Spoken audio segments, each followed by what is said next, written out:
Yes.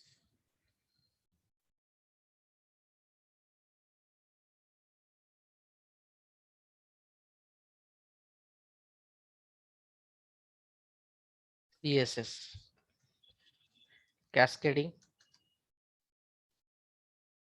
style sheet.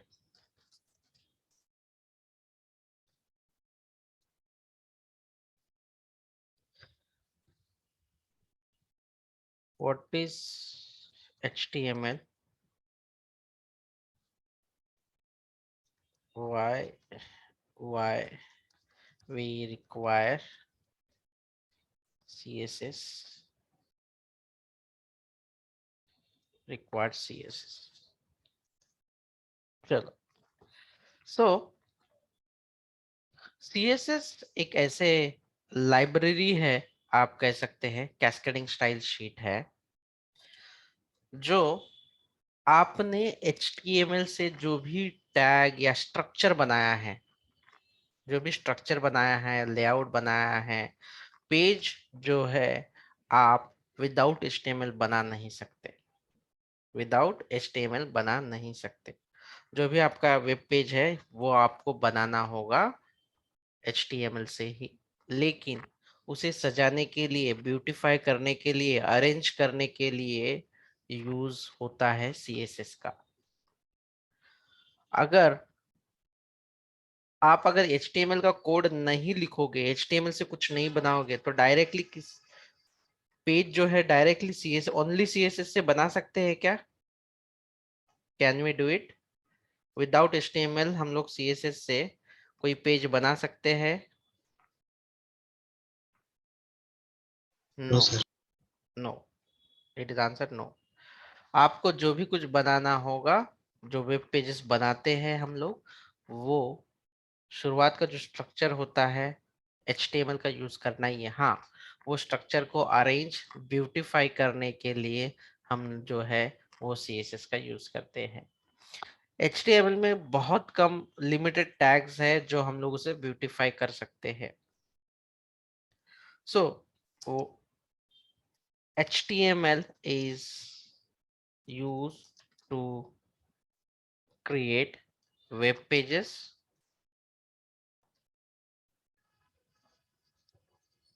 and CSS is used to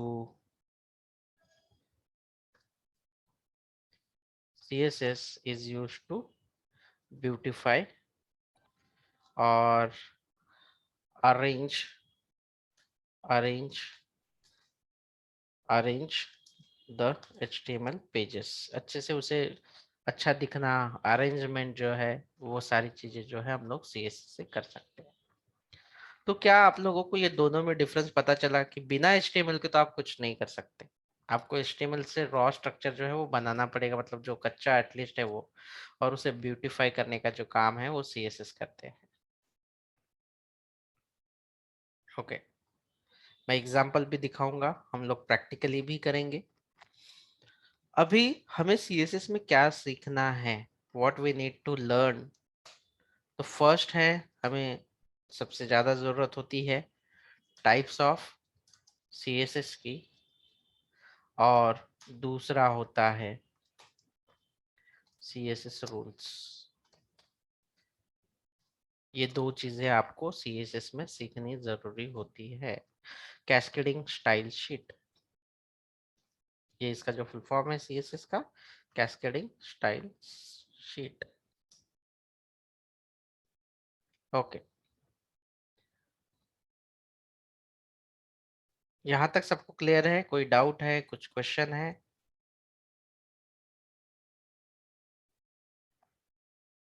yes, बहुत sir एक simple है। बार फिर से समझाइए। क्या आपको समझा, क्या नहीं समझा, आप एक बार पूछे।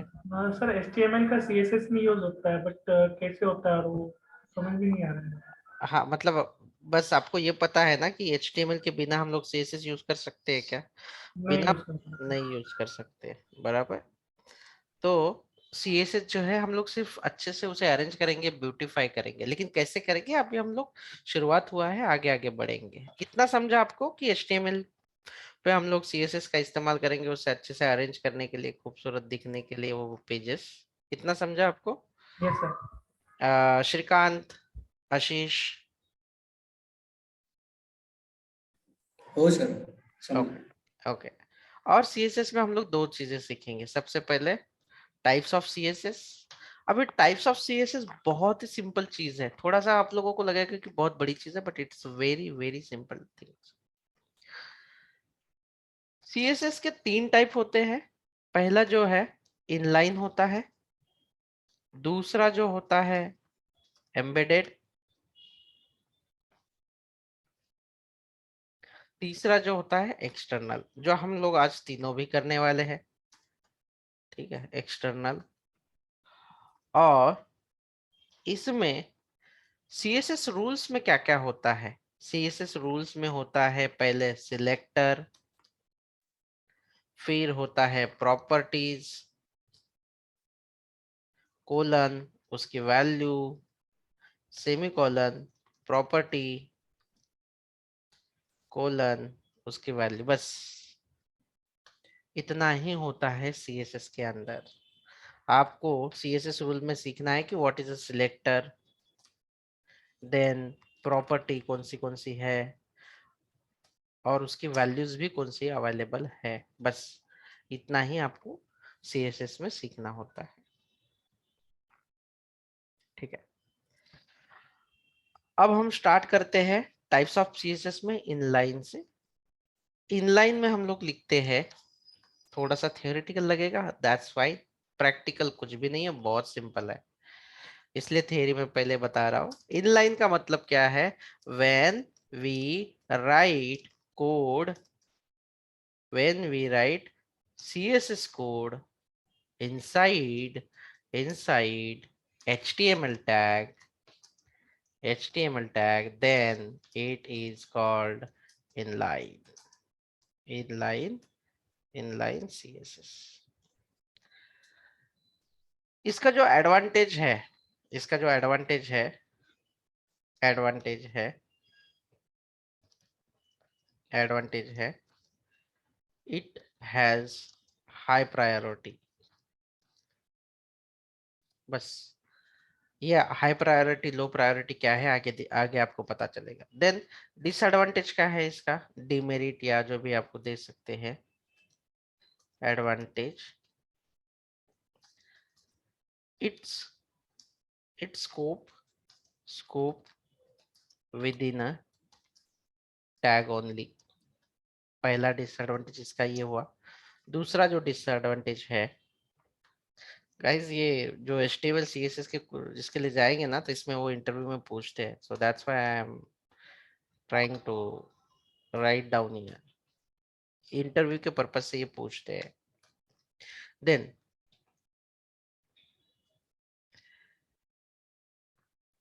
it is with HTML tag, hence managing CSS code is difficult। चलो, बस बहुत हो गई थ्योरी, अब चलते हैं प्रैक्टिकल के ऊपर। मैं सबसे पहले जो भी ऑफिशियल टास्क है वो बंद कर देता हूँ। I am seeing that is there anything else, no, and now I am going to share my entire screen, so let me know once you able to see screen now। Ashish, screen दिसत है? Yes sir. Yes guys, तो अभी ये जो CSS है, bootstrap है, ये एक बहुत मजेदार है, ज्यादा डिफिकल्ट नहीं है। तो सबसे पहले हम लोग लेते हैं एक नया पेज एंड उसे सेव करते हैं इनलाइन, इस नाम से इनलाइन CSS.html। इससे हम लोग करते हैं और सेव कर देंगे। देन एक पेज बनाते हैं और यहाँ पे हम लोग लिखते हैं H1, hi this is a inline CSS implementation। Definition क्या है इनलाइन सीएसएस की? तो डेफिनेशन है जब हम किसी भी, इसे पहले रन कर देता हूं मैं, ठीक है, और यहाँ पे लिखता हूँ इनलाइन सीएसएस, इनलाइन सीएसएस। ये पूरा एचटीएमएल है। अभी तक मैंने सीएसएस का इस्तेमाल नहीं किया। मैं यहाँ पे जाके इसे एक बार ओपन विथ लाइव सर्वर कर देता हूँ। ये ऐसा दिखेगा, ये रॉ, ये जो है ये आपका एचटीएमएल का पार्ट है। अब सीएसएस का पार्ट हम लोग लिखते हैं। सीएसएस का पार्ट जब इनलाइन सीएसएस लिखते हैं तो टैग के अंदर ही लिखना होता है। देखो टैग के अंदर लिखा। एंड सीएसएस का कोड लिखने के लिए आपको यहाँ पे कीवर्ड देना पड़ेगा स्टाइल। ये जो एट्रीब्यूट है पहला आपको देना पड़ेगा स्टाइल। अभी आप बोलोगे कि आपको बैकग्राउंड कलर चाहिए, तो बैकग्राउंड कलर और दे देते हैं हम लोग यहाँ पे, दे देते हैं ब्लू वॉयलेट, ये वाला। तो ये वाला जो है background colour, this is called property. और कोलन के बाद जो आता है इसे कहते हैं वैल्यू। और ये बन गया आपका इनलाइन सीएसएस। इनलाइन सीएसएस कब बनता है? जब हम लोग सीएसएस की जो कोडिंग है वो इस्तेमाल करते हैं टैग के अंदर। तो देखो यहाँ पे आपका इनलाइन सीएसएस आ गया। और जैसे कि आपको मैंने बताया था लास्ट टाइम कि H1 ये ब्लॉक लेवल टैग है, तो देखो आपका कंटेंट इतना है लेकिन इसने पूरा भर दिया है। ओके, अबरार, आपको समझ में आया कि इनलाइन सीएसएस हम लोग कैसे इम्प्लीमेंट करते हैं? एक बार वापस से कोड देखो। Yes sir. स्टाइल लिखना है आपको, और आपको बहुत सारी प्रॉपर्टीज है इसकी शीट जो है, मैं आपको सेशन पे ही जितनी भी प्रॉपर्टीज है और उसके वैल्यूज है वो ऐसा आप दे दूंगा सेशन के एंड में कि ये कितनी प्रॉपर्टीज है और उसकी हर प्रॉपर्टी की कितनी वैल्यूज है, वो सारी चीजें। अभी बैकग्राउंड कलर की कितनी सारी हो सकती है, ये रेड होगा, ग्रीन होगा, तो इतना सारा तो मैं दे नहीं सकता। आपको जो चूज करना है, golden rod, what ever. Visual studio code इस्तेमाल करने का यही फायदा है कि आपको विजुअलाइज होता है। देन ये जो है ये एक पहला प्रॉपर्टी है, पहला प्रॉपर्टी और उसका वैल्यू, इसे कहा जाता है एलिमेंट। आप पूरा सीएसएस में अगर आप कहोगे तो इसे, ये जो पूरा एलिमेंट है इसे कहेंगे आप डिक्लेरेशन। प्रॉपर्टी कोलर और उसके वैल्यू को कहते हैं आप लोग डिक्लेरेशन। मेरा ये पहला डिक्लेरेशन जो है वो खत्म हुआ। अभी मुझे जो है इसकी विद जो है वो कम करनी है। लेट्स सी, मैं 300 पिक्सल जो है इसकी विद दे देता हूँ 300 पिक्सल। सॉरी, जो है इसे सेव कर देते हैं 300 पिक्सल। अब जाके एक बार चेक करो कि आपका जो साइज है, ये जो टैग है इसका देखो क्या हुआ है, कम हुआ है। मैं इसे और थोड़ा सा 600 कर देता हूँ, लेट्स सी क्या हुआ है देखो। तो आप एक नहीं, बहुत सारे जो सीएसएस के प्रॉपर्टीज है, ये प्रॉपर्टीज है आपकी और ये उसकी वैल्यू है, ये प्रॉपर्टीज और ये उसकी वैल्यू। तो ये पहला डिक्लेरेशन हुआ सेमीकोलन के पहले, ये दूसरा डिक्लेरेशन हुआ। तो इसमें कोई टफ चीज है नहीं। इंग्लिश में लिखा रहेगा बैकग्राउंड कलर, तो इसका मतलब क्या है, बैकग्राउंड कलर मुझे देना है। आपको उसकी वैल्यू क्या लिखनी है, red, blue, green, whatever you like. Then another property है इसकी विद। अभी विद आपको कितनी देनी है आप, आपकी मर्जी। आप हाइट भी जो है नेक्स्ट जो है उसे डिसाइड कर सकते हैं। मैं दे देता हूँ 300 पिक्सल। देखो आ गया। But one more thing guys, इसके एडवांटेज के बारे में बात करेंगे तो इसका मेजर एडवांटेज है इसका स्कोप। इसका स्कोप मतलब ये जो मैंने इतनी सारी प्रॉपर्टीज दी है ये सिर्फ अप्लाई होगी फर्स्ट इस पे ही, फर्स्ट H1 पे ही, मतलब जिसके अंदर हम लोग लिखेंगे उसी पे अप्लाई होगा। अगर क्या होगा आपके पास, अगर ये दूसरा भी H1 है, hi hi all, we are moving towards to develop UI/UX। Okay, तो ये भी H1 है। मुझे क्या चाहिए कि आई वांट कि ये जो सेम चीज है ना, ये जो मैंने background colour same height width, मुझे इसे भी अप्लाई करना है, लेकिन आप इसे अप्लाई नहीं कर सकते। इनलाइन टैग जो है वो सिर्फ जिसके अंदर हम लिखेंगे उस पे ही अप्लाई होगा, दूसरे पे अप्लाई नहीं होगा। ओके, लेकिन अगर मुझे ऑल H1 टैग पे अगर चाहिए रहेगा तो इसीलिए ये जो पहला वाला है इनलाइन वाला, इसकी लिमिटेशंस है स्कोप की, with in only that particular tag पे ही अप्लाई होगा। ओके, फिर इसके अलावा क्या ऐसा कोई CSS का टाइप है जो कि मैं मेरे पेज पे वो सारा ये सेम कलर सेम एवरीथिंग में H1 दूसरे H1 को भी दे सकता हूँ? यस, अवेलेबल है, और उसका नाम है एम्बेडेड CSS। एम्बेडेड। क्या इनलाइन में किसी को कोई डाउट है? Guys let me know fast. अगर नहीं है तो अनम्यूट होके ना बोलो, no. No sir. Okay, Shreyas, Shraddha, Sakshi, Abrar, No, sir. Omkar. No sir. Okay, great guys, no, straightforward है। अब दूसरा वाला हम लोग चेक कर लेते हैं, और दूसरा वाला जो CSS है वो होगा आपका embedded .html, और इसे मैं सेव करता हूँ। ये अलग फाइल में लेने का पर्पज ये है कि आप लोग कंफ्यूज ना हो, इसीलिए, बाकी कुछ नहीं, मैं एक ही फाइल में कर सकता हूँ। H1, this is embedded CSS, और H1 we are working with page scope। चलो, अभी एम्बेडेड कैसे बनाते हैं, एम्बेडेड कहाँ पे करते हैं? तो आप एम्बेडेड का जो है, जो हेड है आपका हेड, इसके अंदर आइए, जहाँ पे क्लोज किया यहाँ पे आना है, और आपको टैग लिखनी होगी स्टाइल, और ये जो स्टाइल है ना, इस स्टाइल के अंदर आपको CSS रूल्स लिखना होगा। CSS रूल्स का सिंटैक्स ऐसे होता है, selector then curly bracket then property. अभी प्रॉपर्टी जैसे कि आप लोगों को पता ही है, background colour, golden rod, then दूसरी प्रॉपर्टी है height, and then whatever height जो आपको चाहिए वो। तो ये प्रॉपर्टी और वैल्यू तो मैंने लिख दी, लेकिन अभी आप सिलेक्टर मतलब क्या, कि मुझे कौन HTML के कौन से पोर्शन पे ये अप्लाई करना है।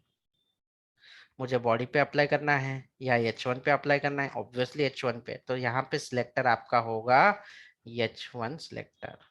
मुझे H1 पे ही अप्लाई करना है, तो आप ये चीज देखोगे। यहाँ पे मैं एक समझने के लिए नॉर्मल हेयर लाइन डाल देता हूँ दोनों टैग के बीच में। तो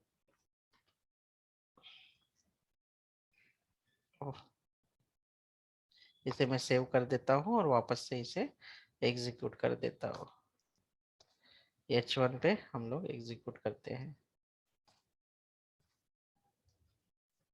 let's open with server.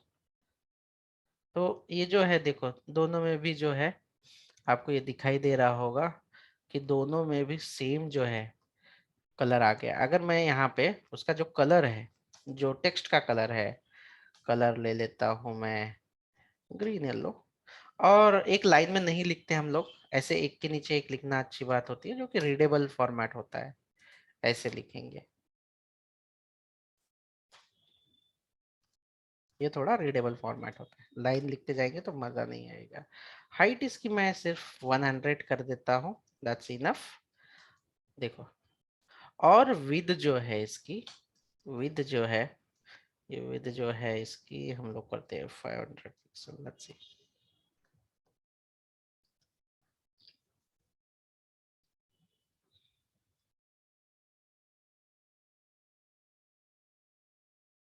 Okay.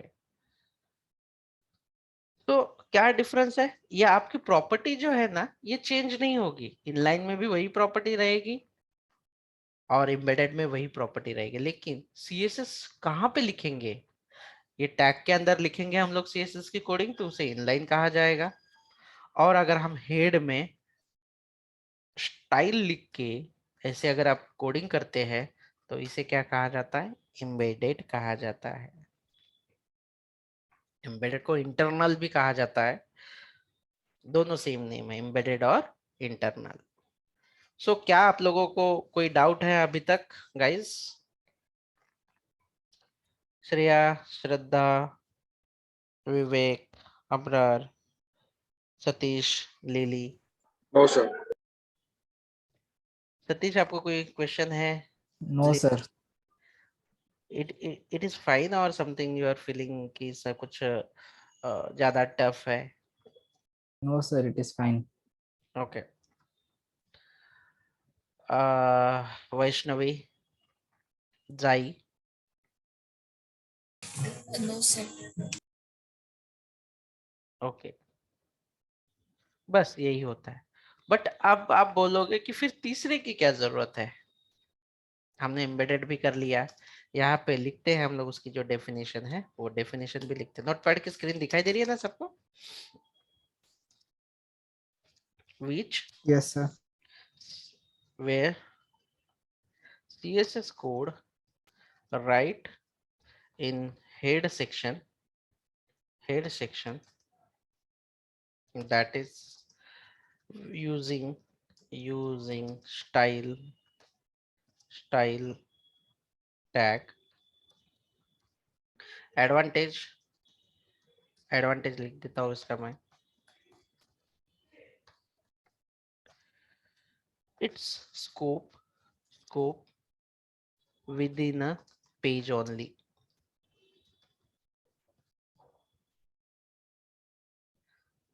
Within a page only, जैसे कि आप लोगों को ये पता ही होता है कि दूसरा है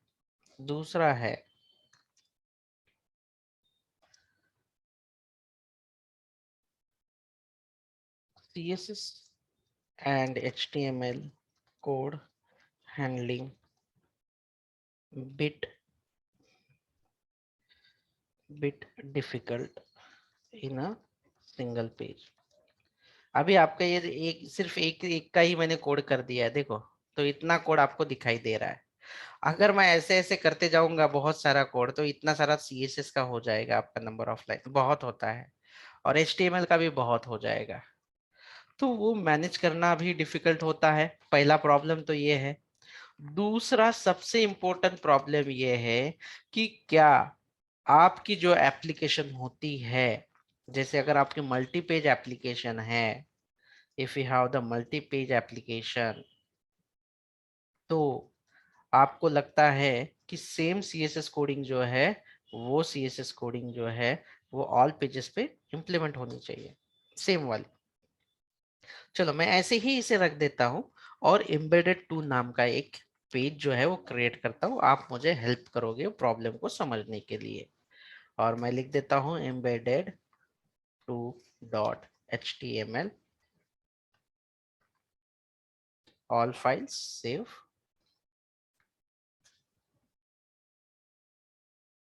h1 this is embedded 2, और इसे मैं एग्जीक्यूट कर देता हूँ। ध्यान से देखो, आपको शायद ये थोड़ा सा मजेदार रहेगा। ओके, अभी आप मुझे ये बताओ, सिंपल सा क्वेश्चन है कि इस यहाँ पे भी h1 है, एम्बेडेड डॉट एचटीएमएल पे भी h1 है, और यहाँ पे भी h1 टैग का ही इस्तेमाल किया है। फिर आप लोग मुझे ये बताओ कि यहाँ पे जो है सेम कलर है, सेम बैकग्राउंड है, लेकिन यहाँ पे क्यों नहीं आया? क्या रीजन है इसका? पेज अलग है इसलिए। Okay, yes correct. क्योंकि ये जो CSS है आप लोगों का, ये जो CSS आपने लिखा है एम्बेडेड में, ये CSS आपने लिखा है हेड के अंदर, और इसका स्कोप जो है इसी पेज के अंदर होता है। अगर मुझे सेम सेम अगर बैकग्राउंड कलर और सारी चीजें देनी होगी दूसरे पेज के अंदर के HTML पेज को, तो वो मैं दे नहीं सकता। ये लिमिटेशंस है एम्बेडेड CSS की, एम्बेडेड टाइप की ये लिमिटेशन है। This is the limited. और आप जब मल्टी पेज एप्लीकेशन बनाते हो या वेब पेज वेबसाइट बनाते हो तो ऐसा थोड़ी ना है कि आपने ये पेज, आपके अगर 10 पेजेस रहेंगे और क्या आप लोग ये 10 पेजेस के लिए इतना सारा कोड लिखोगे सेम सेम? हाँ, लिख भी दोगे, बड़ा बड़ा मतलब ऐसा करोगे कि लिख भी दोगे, चलो मेहनत करेंगे, 10 पेजेस के लिए लिख दिया, सेम कोड कॉपी पेस्ट कर दिया। लेकिन आपको ये पता है कि जितना कोड आपका इंक्रीज होगा उतना ही आपका वेब एप्लीकेशन या वेब पोर्टल वेबसाइट ये स्लो हो जाएगी, उसका परफॉर्मेंस जो होगा वो डाउन होगा। एक, कि आपकी मेहनत जो है वो वेस्ट जाएगी, दूसरा आपका जो परफॉर्मेंस है आपके वेबसाइट का वो भी डाउन होगा। तो क्या हम लोग क्या कर सकते हैं?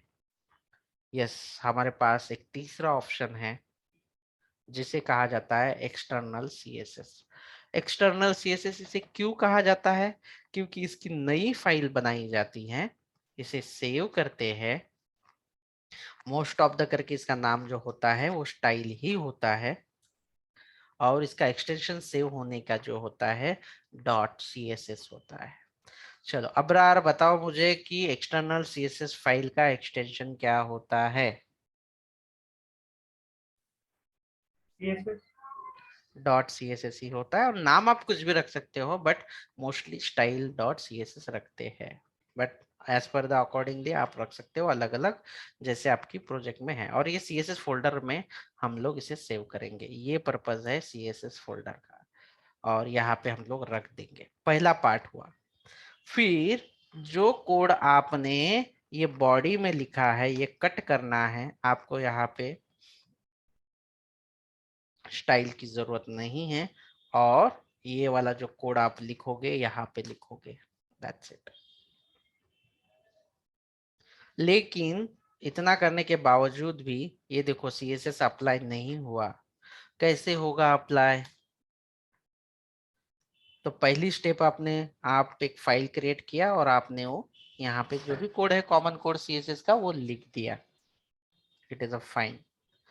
और दूसरी मोस्ट इंपॉर्टेंट जो स्टेप है ये आपको करना पड़ेगा, ये style dot C S S file जो है ये आपको लिंक करनी पड़ेगी आपके वो HTML पेज के साथ जहां पे आपको style dot C S S की CSS इम्प्लीमेंटेशन करनी है। तो लिंक करना बहुत सिंपल है, जैसे कि मैं यहाँ पे आता हूँ एम्बेडेड पे, और हेड में आना है आपको, हेड में, और सिर्फ यहाँ पे टैग लिखना है लिंक। रिलेशनशिप क्या है इसकी? Style sheet. और यहाँ पे हाइपरलिंक रेफरेंस में आपको देना होगा, आपको देना होगा वो शीट का, आपको देना होगा उस शीट का पाथ। तो आपको पता है आपको रिलेटिव पाथ देना है, जैसे कि मेरे फाइल के पास से ये फाइल अंदर है CSS फोल्डर के अंदर, और फाइल का नाम और उसका एक्सटेंशन, दैट्स इट। ये दो चीजें करना बहुत ही इंपॉर्टेंट है। अभी देखो एम्बेडेड का आउटपुट आपको यहाँ पे दिखाई देगा, ये एम्बेडेड 2 है, ये एम्बेडेड का आउटपुट है। अभी भी देखो एम्बेडेड 2 जो है, एम्बेडेड 2 है उसको कोई भी स्टाइल लिंक नहीं की है, इसीलिए मैं एम्बेडेड 2 जो है इसे स्टाइल लिंक करने के लिए आपको यहाँ पे लिखना पड़ेगा लिंक, और स्टाइल शीट रिलेशन इसकी स्टाइल शीट है, और आपको देना पड़ेगा हमारे स्टाइल शीट जो स्टाइल फाइल है उसका folder and then CSS। Hello sir. हाँ बोलिए। सर स्टाइल शीट इनबिल्ट है ना? हाँ वो आ जाता है, अगर नहीं आता है तो आपको लिखना होता है स्टाइल शीट की है उसके एट्रीब्यूट की वैल्यू।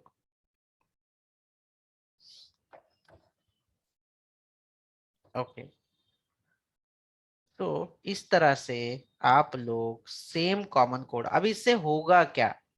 अगर आपको थोड़ा भी चेंज करना है ऑल पेजेस में, मुझे अभी इस पे दूसरा कलर चाहिए रेड, तो ऑटोमेटिकली क्या होगा, सब जगह पे जो चेंजेस होंगे वो यहाँ पे चेंज करने से ऑटोमेटिकली ऑल द पेजेस में चेंजेस होंगे, देखो। और जब आप मल्टी पेज वेबसाइट बनाते हो तो आपको एक्सटर्नल CSS का ही इस्तेमाल किया जाता है, वेबसाइट में वेब पेजेस में एक्सटर्नल का ही यूज किया जाता है।